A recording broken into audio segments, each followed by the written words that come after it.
Bismillahirrahmanirrahim. Assalamualaikum warahmatullahi ta'ala wabarakatuh. Rabbi shrah li sadri wa yassir li amri wahlul 'uqdatam min lisani yafqahu qawli.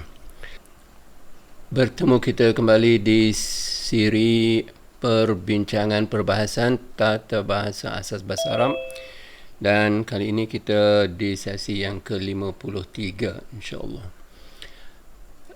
Dalam sesi ini insya-Allah kita akan membincangkan pelajaran ke 10, iaitu di muka surat 115. Tajuknya ialah wazan kumpulan kata kerja dengan 3 huruf penambahan. Itu satu saja, iaitu wazan yang terakhir, iaitu istaf'al. Yang terakhir dari aspek tata bahasa asas lah. Seperti biasa, kita nak lihat semula apa yang kita telah buat selama ni, iaitu kita sekarang ni sedang membahaskan tentang kumpulan tata bahasa yang kita telah buat, kumpulan yang kedua hinggalah ke-9. Jadi kalau kita boleh paparkan jadual dia, saya rasa muka surat 161 tak silap ni. Okey, ni jadual umumnya kalau lihat di paparan ni. Jadi sekarang ni kita telah yang kumpulan pertama ni untuk ulang ingat ya, supaya kita tahulah insya-Allah kita di mana sekarang ni. Kita dah bahaskan ni dengan panjang lebar, kumpulan pertama dan pecahan-pecahannya, dan juga kita pun telah bincangkan kumpulan kedua, ketiga, keempat, dan ini ialah kumpulan ditambah satu huruf penambahan, dan kita telah bincangkan wazan 5 bagi tiap-tiap kumpulan itu.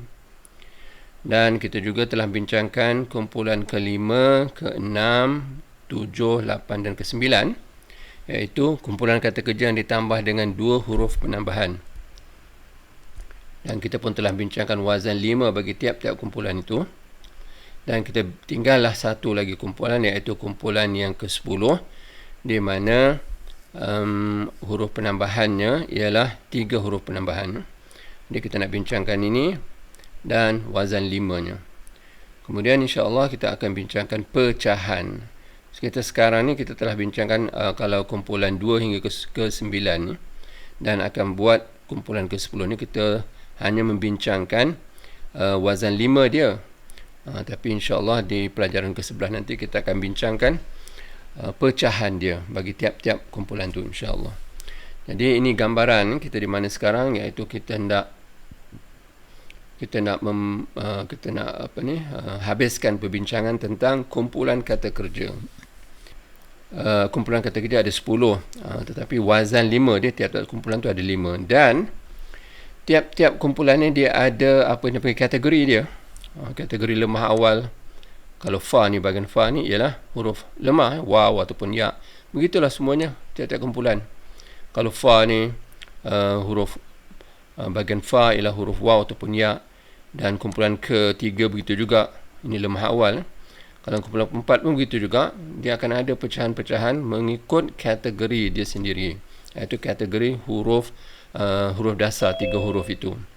Jadi semua sekali lah dia ada 6 kategori. Jadi kalau kita nak darabkan dia, kita dah ada 50. Nak kasih gambarannya, kita ada 50 dan kita kali 6, jadi dah berapa tu? 300. Ni tak masuk lagi dia punya pecahan. Jadi banyaklah wazan-wazan ni. Yang asas dia, yang dia terdiri daripada huruf dasar 3 huruf saja, dan ditambah menjadi kata kerja sedang berlaku, ditambah jadi pelaku, ditambah lagi huruf imbuhan, dia menjadi kata yang dilaku, dan juga perubahan baris dan penambahan huruf imbuhan juga menyebabkan ataupun kita boleh bentuk daripada 3 huruf ini kata terbitan dia. Dan begitulah kita dah buat semua sekali. Jadi itu yang menunjukkan ataupun yang mempelbagaikan lagi bentuk-bentuk perkataan dalam bahasa Arab dengan huruf-huruf penambahan tertentu. Jadi insya-Allah kita nak sambung, dan itu ialah boleh dikatakan ini aspek pertama untuk mempelajari bahasa Arab, iaitu nak bentuk perkataan.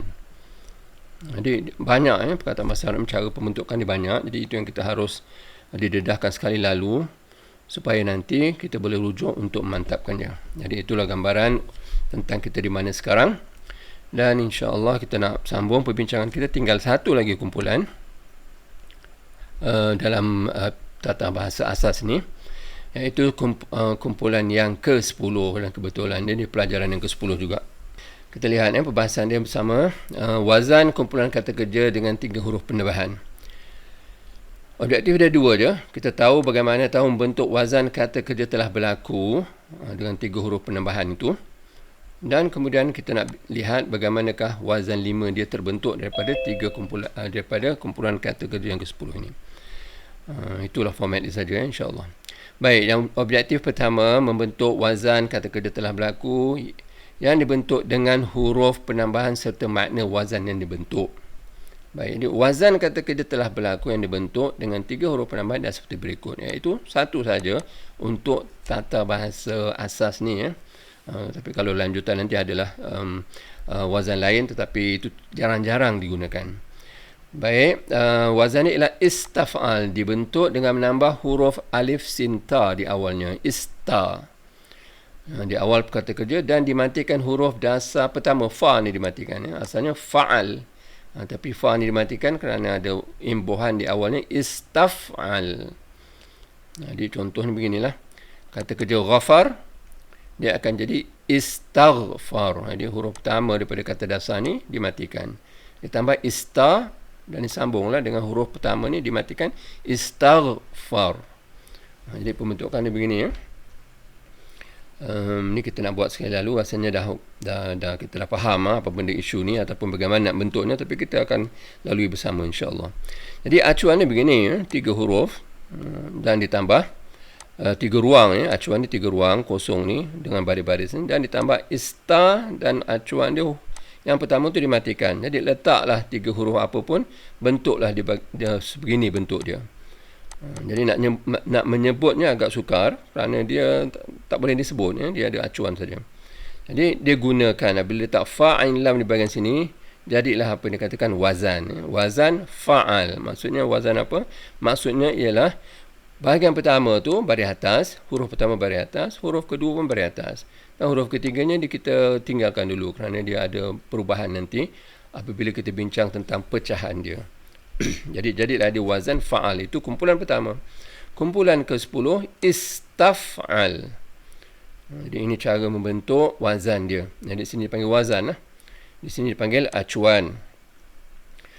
Baik, kalau kita gunakan kata dasar ghain fa ra, jadi kita bentuk dia ghain fa ra di dalam wazan fa'al, dia akan jadi ghafar.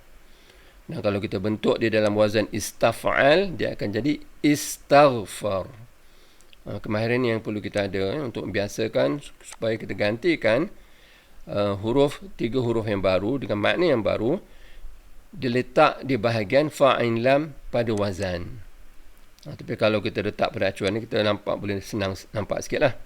Sebab kita letak ghain fa ra, jadi nampaklah dia istaghfar. Tapi kalau gunakan wazan ni, kita terpaksa gugurkan fa dulu dan ganti dengan ghain, dan buang ain dan ganti dengan fa, dan buang lam dia gantikan dengan ra, jadilah dia istaghfar. Ini ada dua langkah, tapi di sini satu langkah ni. Tapi di sini nak sebut tak boleh. Nak sebut macam mana? Ista kosong mati, kosong atas, susah nak sebut. Jadi itu pasal digunakan wazan untuk memudahkan kita menyebutnya dan membuat perkataan baru berdasarkan kepada wazan tu. Baik, apa makna dia? Kalau ghafar, mengampuni. Kalau istighfar, meminta ampun. Itu je lah. Ini kebanyakan atau kebiasaannya, makna yang ditunjukkan oleh wazan istaf'al ni ialah meminta sesuatu, iaitu meminta kata kerja yang pertama ni, kumpulan pertama. Jadi kalau ini ampun, kalau istaf'al, dia minta ampun. Kalau ini izin, istaf'al, dia minta izin. Kalau ini apa sajalah kebiasaannya, walau bagaimanapun kita terpaksa lihat kamus untuk menentukan maknanya. Baik, itu ialah contoh pertama. Dan kita lihat contoh kedua, iaitu di muka surat 116 ya. Jadi kata kerja yang pertama iaitu fa'il, wazan di fa'il, perkataan dia ain lam mim, dia akan jadi alim. Alim maknanya tahu. tahu. Kalau kita gunakan istaf'al, dia akan jadi ista'lam. Jadi di sini barisnya kekalkan istaf'al, walaupun pada kumpulan pertama tu lam tu baris bawah. Tapi kalau kumpulan ke-10 ni dia kekal begitu baris-barisnya. Jadi kita sebut ista'lam daripada kumpulan pertama alim, iaitu wazan dia fa'il, daripada dan dia akan membentuk istaf'al. Jadi alim maknanya tahu. Jadi kalau ista'lam maknanya meminta pengetahuan. Jadi meminta ilmu lah, meminta informasi. Dan digunakan kalau di counter bus ataupun counter kereta api, airport dan sebagainya, digunakan ungkapan ni, iaitu untuk meminta maklumat dan sebagainya terhadap sesuatu di kawasan itulah. Jadi ista'lam. Jadi ista'lam ni maknanya apa? Telah berlaku. Alim maknanya telah tahu, ista'lam telah meminta informasi, meminta info. Jadi itu contoh yang kedua. Contoh yang ketiga pula, kita gunakan hamzah zal nun, dan apabila kita bentuk dalam wazan fa'il, iaitu adhin, maknanya mengizinkan. Jadi kalau kita gunakan wazan istaf'al, dan akan terbentuklah perkataan ista'zan, dia akan bermakna meminta izin. Meminta izin, jadi minta izin nak masuk, minta izin nak menggunakan suatu, dia sebagainya lah. Kalau azin saja mengizinkan, dia telah mengizinkan. Kalau ista'zan, dia telah meminta izin. Jadi makna yang kebiasaan yang jelas yang ditunjukkan oleh ista ni ialah meminta sesuatu. Jadi itu cara nak bentuk kata kerja telah berlaku. Jadi ada 3 kata kerja telah berlaku yang berubah menjadi makna lain kalau digunakan wazan istaf'al. Jadi kita cubalah menghafalnya. Ghafar, ini memang dah tahulah, ghafar mengampunkan, istaghfar minta ampun. Kalau alim tahu, ista'lam meminta informasi. Kalau azin membenarkan, mengizinkan. Kalau ista'zan minta izin. Baik, itu ialah contoh bagaimana kita membentuk kata kerja telah berlaku daripada kumpulan pertama menjadi kumpulan ke-10. Fa'il ataupun fa'al ataupun fa'ul, dia akan menjadi istaf'al. Baik, objektif kedua pula ialah kita bagaimana nak bentuk wazan 5 bagi kumpulan kata kerja telah berlaku yang dibentuk dengan 3 huruf. Jadi daripada istaf'al, wazan 5 ni bagaimana? Jadi ini ialah contoh-contoh ataupun perbincangan dia. Jadi setiap kata kerja 3 huruf mempunyai 3 huruf dasar ni mempunyai wazan 5 tersendiri yang menunjukkan kepada kata kerja telah berlaku, kata kerja sedang berlaku, kata nama pelaku, dan kata nama yang dilaku, yang kena buat, dan yang kelima ialah kata terbitan. Jadi rasanya ini kita dah biasa mendengar ataupun dah biasa kita sebut banyak kali dah. Jadi sepatutnya kita dah nampaklah gambaran ni, susunan telah berlaku, sedang berlaku, pelaku, yang dilaku, dan kata terbitan. Begitu juga kata kerja daripada kumpulan ke-10 ini mempunyai wazan 5-nya tersendiri. Jadi daripada perkataan telah buat, dan ini pun telah buat tapi makna berubah. Jadi kalau kumpulan pertama dia ada wazan 5-nya sendiri yang kita pun rasanya tak ada masalah dah. Fa'al, yaf'al, fa'il, maf'ul dan fi'l. Dan istaf'al juga ada wazan 5 ni yang menunjukkan pada makna-makna ni. Ini penting kita faham ya. Baik, istaf'al telah berlaku. Yastaf'il sedang berlaku. Mustaf'il pelaku. Mustaf'al yang kena buat, dan istif'al itulah kata terbitannya. Jadi dari segi kita nampak pattern dia ataupun struktur di perubahannya ialah kalau kita nampak di sini yastaf'il, ini dari bawah yastaf'il untuk sedang berlaku. Dan kalau nak buat pelakunya, ya di sini kita gantikan dengan mim yang berada depan. Jadi adalah dia mustaf'il. Jadi kalau kita dah hafal ni istaf'al, istaf'al, dan kita dah hafal yastaf'il, nak membuat wazan pelaku kita tak masalah kerana ya ni yastaf'il kita gantikan dengan mim pada depan, mustaf'il. Jadi kalau dah boleh buat 3 ni, istaf'al, yastaf'il, mustaf'il, yang keempat pun taklah begitu susah kerana bahagian ain saja pada bawah dijadikan pada atas. Mustaf'il, mustaf'al. Jadi ini kenalah ada usaha untuk menghafal dan untuk menyebutnya selalu. dan kita perlu mampu untuk mengkiaskan dia dengan 3 huruf lain nanti dan menyebut wazan 5 dia. Dan terakhir sekali ialah istif'al. Ini tadi ista, yang awal nanti ditambah ista. Tapi kalau kata terbitan dia akan berbunyi beginilah ataupun disebut begini, istif'al. Ain alif lam, panjang, istif'al panjang. Baik, ini cara membentuk wazan 5 dia. Jadi contoh dia bagaimana, kita scroll lagi muka surat 117. Contoh pertamanya badal. Badal lam. Badal maknanya apa? Tukar. Telah tukar. Kalau gunakan istaf'al, istabdal, minta tukar sesuatu. Minta tukar. Maknanya lah. Jadi kalau badal wazan fa'al, yaf'ul, fa'il, maf'ul dengan fa'al. Kalau badal kita kumpulan pertama tu kita buat wazan 5 dia.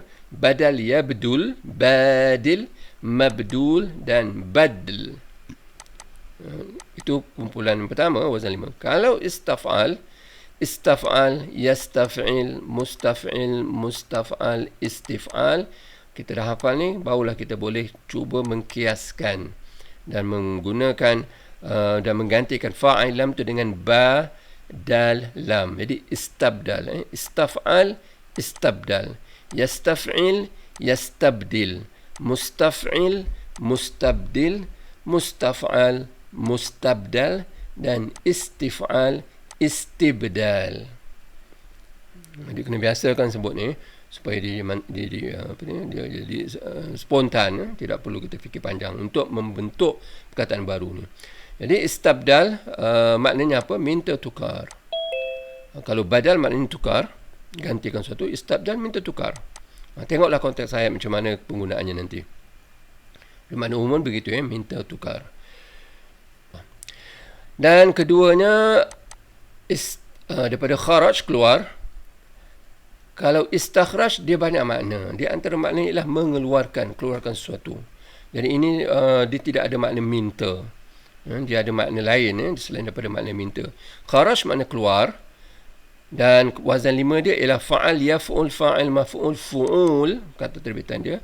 Jadi kita bentuk dia kharaj, yakhruj, kharij, makhruj dan khuruj. Tetapi apabila dia buat dalam bentuk istaf'al, dia akan beginilah bunyinya. Istaf'al, istakhraj. Yastaf'il, yastakhrij.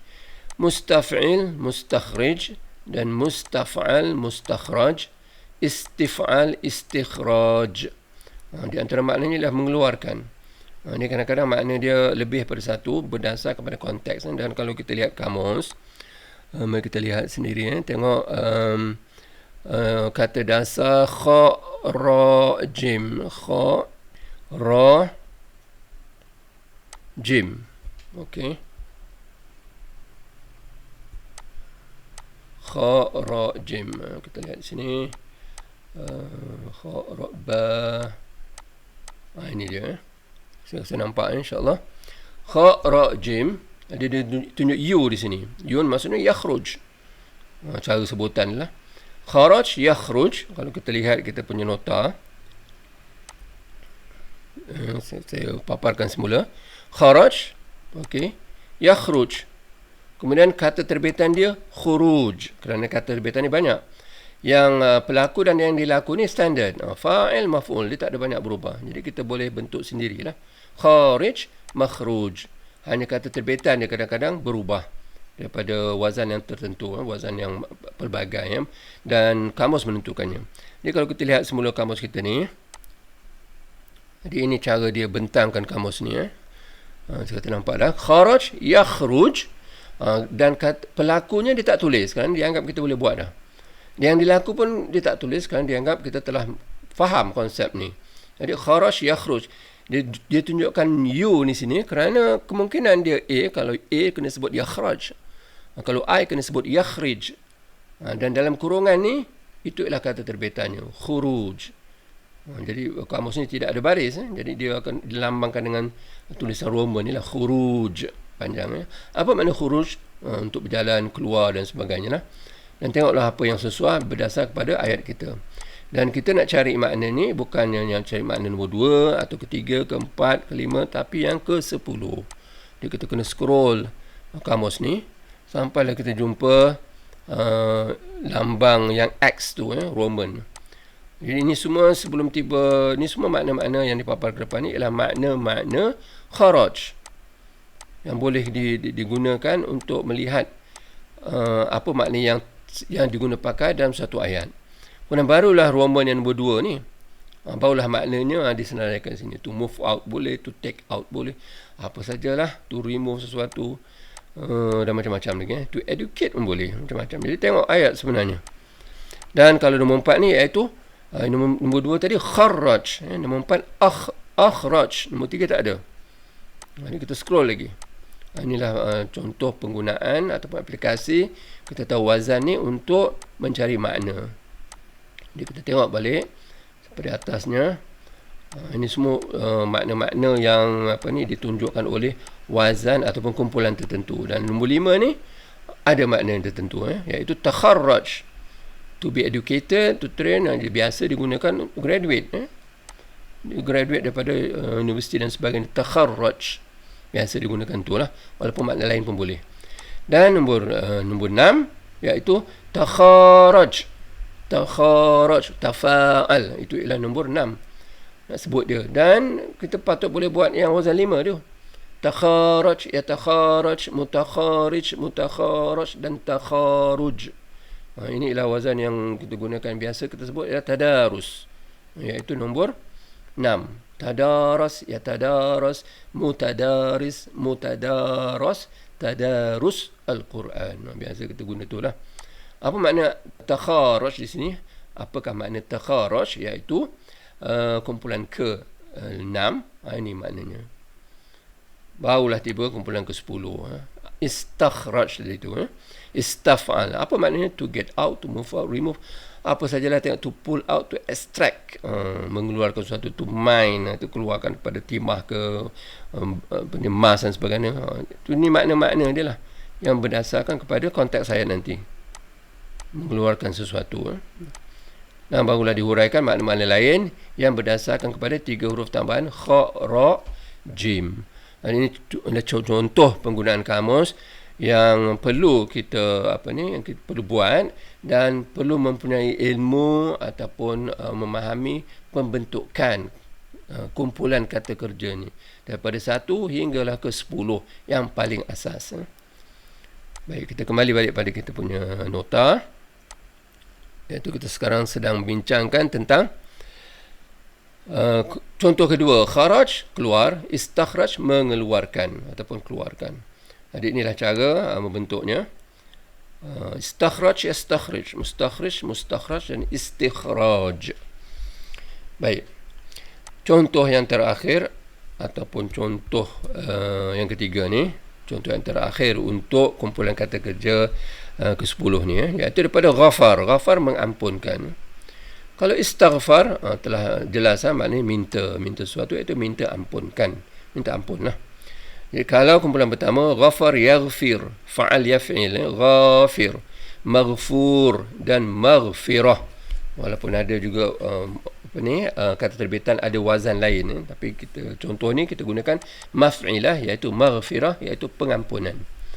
Dan kalau digunakan dalam kumpulan yang ke-10 ni, istaf'al, jadi kita akan sebut istaghfar, dia telah minta ampun. Yastaghfir, dia sedang meminta ampun. Mustaghfir, orang yang meminta ampun. Mustaghfar, benda yang diminta ampun itu. Apa benda nak ampun dari segi apa sajalah berdasar pada ayat. Dan istighfar, proses meminta ampun. Kalau nak jadikan bahasa Melayu, kita nak sebut pun nak kata peminta ampunan, kalau boleh kata begitulah.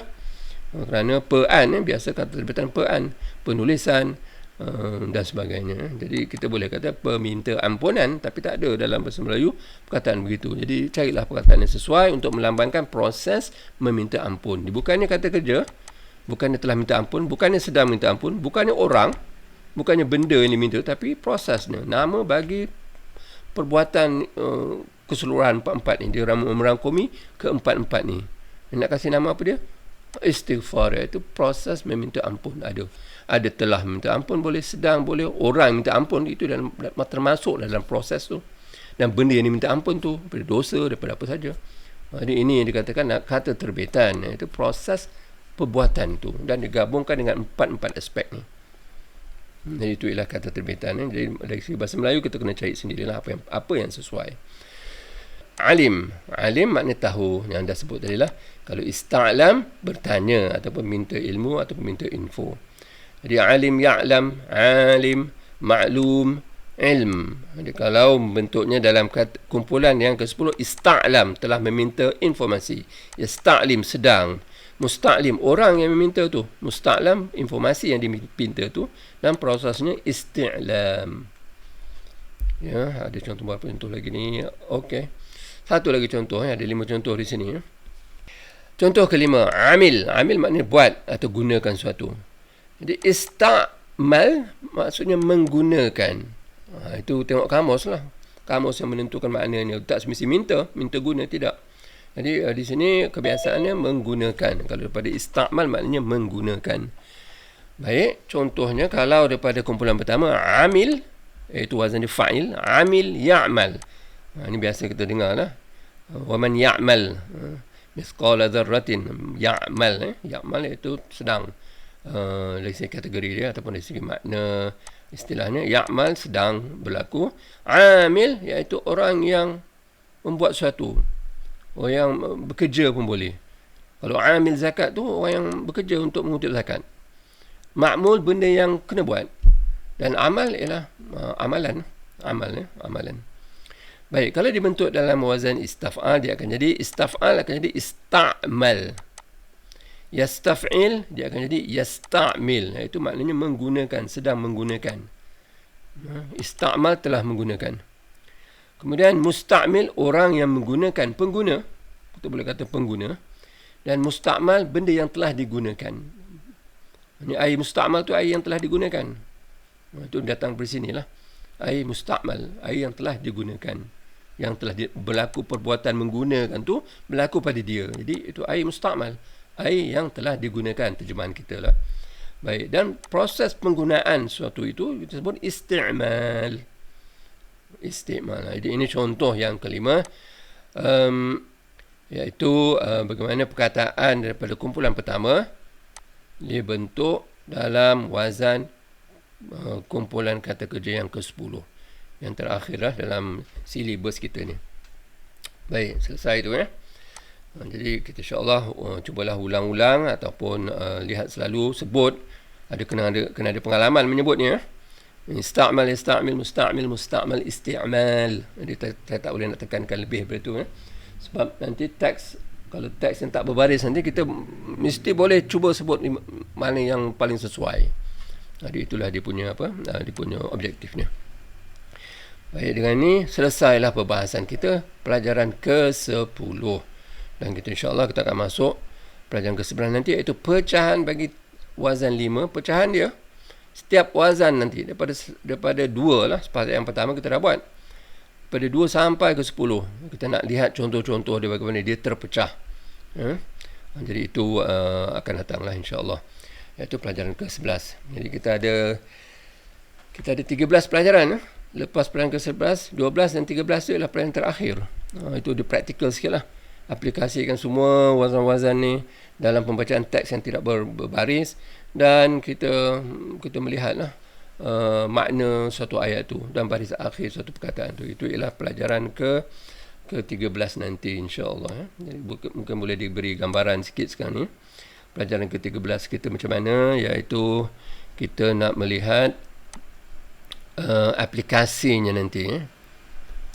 Dah terlepas. Okey, ni dia.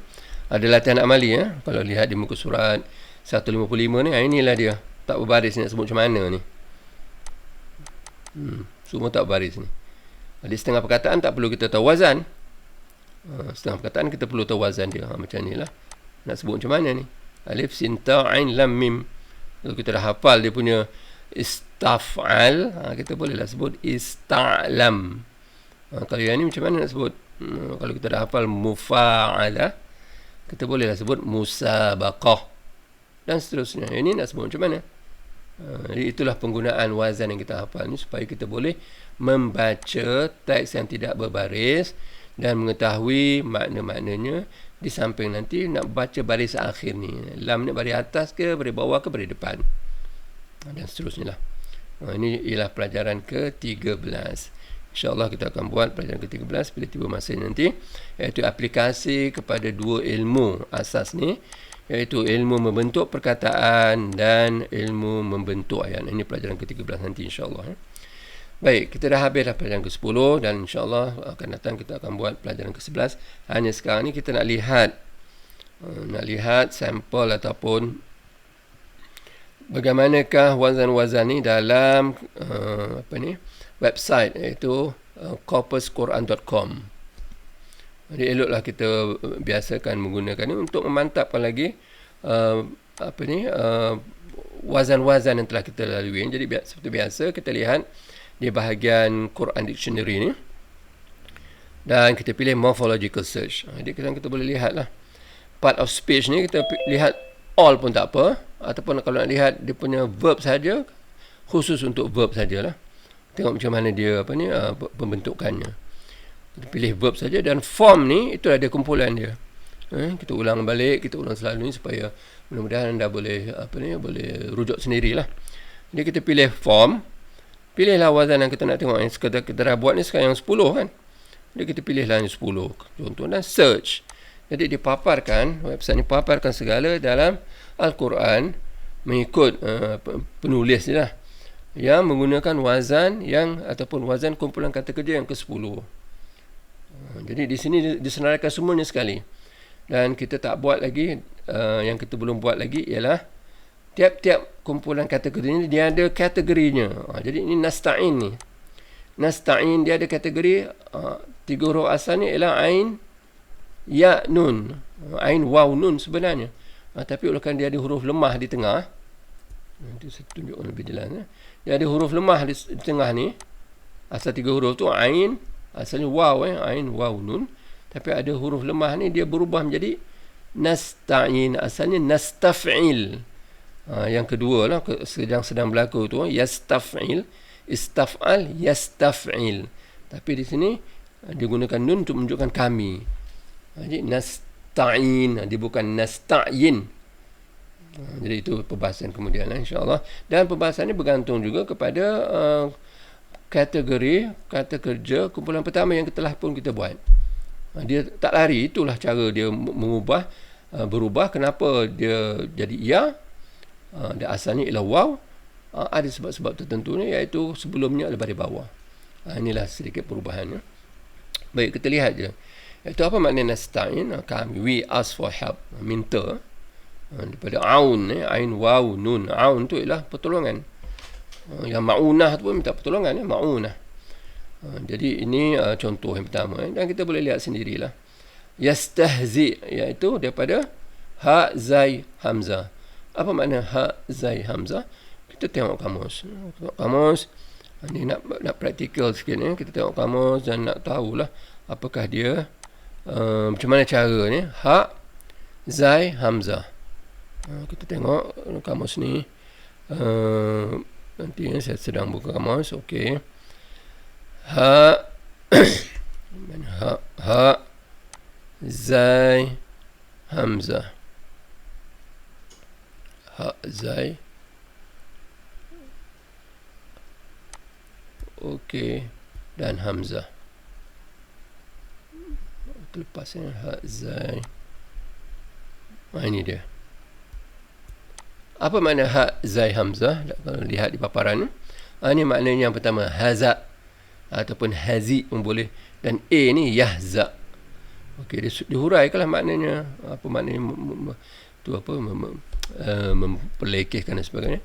Dan dia kata v and x. Ni maknanya ni, untuk mempersenda.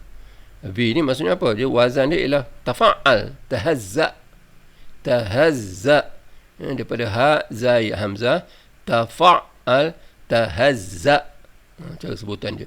Kemudian x ni daripada ha, zai, hamzah, istahza. Di istahza tu telah berlaku. Ni maknanya. Kalau sedang berlaku, yastaf'il, yastahzi. Itu yang datang tadi, yastahzi. Di yastahzi, kalau kita lihat balik dia punya Quran, corpus.quran.com ni, Allahu yastahzi, di sinilah. Inilah cara membentukkan ni, Allahu yastahzi, Allah memperolokkan mereka dengan mereka. Yastahzi'u bihim wa yamudduhum fi tughyanihim ya'mahun, dan sebagainya lah. Kita lihatlah terjemahan dia untuk melihat makna yang sebenar. Seterusnya, contoh-contoh di sini, contoh istauqad. Ini semua disenaraikan ni wazan kumpulan kata kerja ke-10. Istauqad, istakbar, ini wasta'inu bis-sabri was-salah, ini yastahyuna, dan seterusnya. Dia ada kadang-kadang dia ada huruf lemah. Jadi adalah perubahan sedikit ni. Istakbartum, yastaftihun, yastaftih, ha ni ada fataha tu, fataha, yasta tu ya tu dia, ista asalnya, yastaftihun, waw nun ni menunjukkan mereka ramai. Itulah asal dia. Dan seterusnya istaisara, dan istaghfaru, wastaghfiru, dan seterusnya. Ya, ini sebagai contoh bagaimana kita nak memantapkan lagi kumpulan kata kerja ni dengan melalui contoh-contoh daripada Al-Quran. Dan seterusnya lah kita boleh lihat, kalau kita lihat asal website ni, kita pilihlah form ni, bahagian form ni. Pilihlah, nak pilih yang 9 ke 8, 7 dan sebagainya, supaya kita boleh melatih menyebut ataupun dapat gambaran tentang bagaimana perkataan-perkataan dalam kumpulan tertentu digunakan dalam Al-Quran. Baik, jadi sekarang ni kita kurang 9 minit ni, saya rasa kita berhenti di sini. InsyaAllah siapa yang berkelapangan untuk sesi kedua, kita akan bincangkan ada soal daripada salah seorang peserta tu, insyaAllah. Jadi kita jumpa lagi di sesi akan datang. Terima kasih, syukran, wassalamualaikum warahmatullahi ta'ala wabarakatuh.